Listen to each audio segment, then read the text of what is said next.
ಈ ಕರೆದಿರುವಂಥ ಪತ್ರಿಕಾಗೋಷ್ಠಿಯ ವಿವರನ್ನ ನಮ್ಮ ಮಾನ್ಯ ಗುರುದತ್ತು ವಿವರವಾಗಿ ತಿಳಿಸಿದ್ದಾರೆ. ತಮ್ಮೆಲ್ಲರ ಗಮನಕ್ಕೆ ಇದ್ದಂತೆ ಇದರ ಬಗ್ಗೆ ನಾವು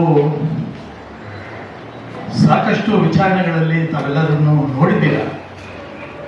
ಯಾವುದೇ ಒಬ್ಬ ವ್ಯಕ್ತಿಯ ದೂರುದಾರ ಅವರ ಹಿನ್ನೆಲೆಯನ್ನು ನಾವು ನೋಡಬೇಕಾಗುತ್ತೆ. ಯಾಕೆಂದರೆ ಇದು ಉದ್ದೇಶಪೂರ್ವಕವಾಗಿಯೇ ಮಾಡಿರುವಂಥ ಒಂದು ಕೃತ್ಯ ಅಂತೇಳಿ ಸಾಮಾನ್ಯ ಪ್ರಜೆಗೂ ಸಹ ತಿಳಿದು ಬರುತ್ತೆ.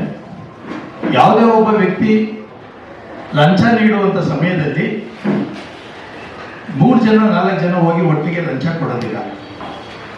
ಒಂದು.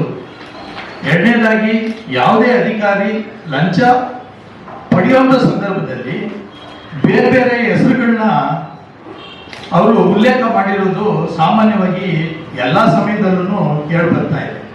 ಅದೇ ರೀತಿ ಒಬ್ಬ ಅಧಿಕಾರಿ ಲಂಚ ಪಡೆಯುವಂಥ ಸಂದರ್ಭ ಇದೆಯೋ, ಲಂಚ ಪಡೆದಿದ್ದಾರೋ ಇಲ್ವೋ ಗೊತ್ತಿಲ್ಲ.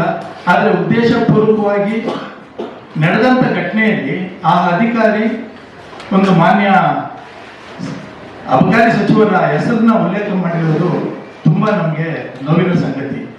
ಯಾಕೆಂದರೆ ಗೆಳೆಯ ಸಂತೋಷ್ ಅವರು ಹೇಳಿರೋ ರೀತಿಯಲ್ಲಿ ದಲಿತರ ಮೇಲೆ ನಿರಂತರವಾಗಿ ದಬ್ಬಾಳಿಕೆ ನಡ್ಕೊಂಡು ಬರ್ತಾ ಇದೆ.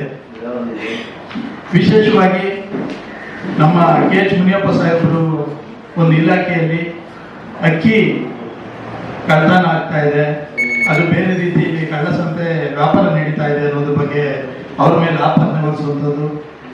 ಯಾವುದೋ ಒಬ್ಬ ಅಧಿಕಾರಿ ರಾಸಲೀಲೆ ಪ್ರಕರಣದಲ್ಲಿ ಸಿಗಾಕೊಂಡ್ರೆ ಅದನ್ನ ಪರಮೇಶ್ವರ್ ಸಾಹೇಬರ ತಲೆದಂಡಕ್ಕೆ ನೀಡುವಂಥ ಸಂದರ್ಭ.